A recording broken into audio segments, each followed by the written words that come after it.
Hi Phil, great work today, nice to see you again. Just want to go over a couple of points that we discussed earlier on today. Here down on the bottom right we can see your swing right from the start of today's session. As you discussed, and from what we saw, you was getting a few inconsistent strikes, a couple of top shots, a couple of decent ones, but occasionally you was hitting the mat just a little bit before the golf ball, and occasionally you did say during the practice sessions that you did actually whack the mat one day and do a little bit of damage. Just want to highlight that area of why that could have happened. Just put the circle up on your head and the line highlighting the centre of your golf swing. So as we take you through up to your backswing, and it works. We did discuss that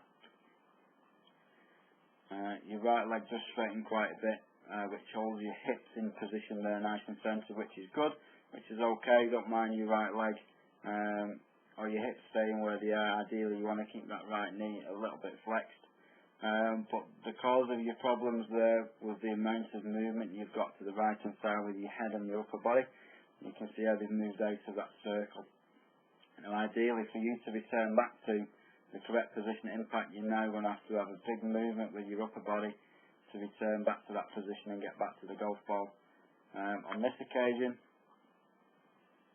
as we're coming down into the golf ball, today you managed to get underneath the golf ball. It produced an okay shot, but you can see there as your head's not returned back to where it started, and your upper body is a little bit behind that line, giving you that lifting feeling of the golf ball. So the ball is going to be a high trajectory, like you've got there, and it doesn't go very far. As we discussed a little bit later in the session, we did another video. We altered your setup position slightly. You can see there now that in a comparison of the setups, your feet on the later one are much closer together, so you've got a much narrower stance. As a result of that, you're standing a little bit taller, giving yourself a little bit more room to swing the golf club. Also, we discussed about your weight position in your setup, and we got you to stand with your weight roughly about 70-30 favouring your left hand side. What that's done is it encourages the weight transfer on the downswing, but also we focused on that position and trying for you to maintain the centeredness of your swing, of your upper body during the backswing. Although on this occasion you still drifted slightly out of that circle, but because your weight was more on your left hand side, at your address position you've not moved anywhere near as far off that centre line as you did earlier on. As a result of that, you've been able to manage to get your head back into that circle, back into position. Your upper body and your chest are working to the left of that centre line and towards your target. Your hips again have transferred the weight over to your left hand side. Ideally I'd like to see your hips moving a little bit further to allow this right heel to come slightly off the ground to completely get all that weight over to that left hand side. But again, as a good position and decent weight transfer there, you've managed to strike down into the back of that golf ball and get a good strike. And it's that area and that movement that you're looking for to create those consistent strikes each shot. So it's all created around that good weight transfer. As we have a quick look over here at Fred Funk on the top right, you can see the same markings up there as I take you through his swing. You see how his head stays in that circle. It just drifts off ever so slightly, but it doesn't move far enough to move out of that circle.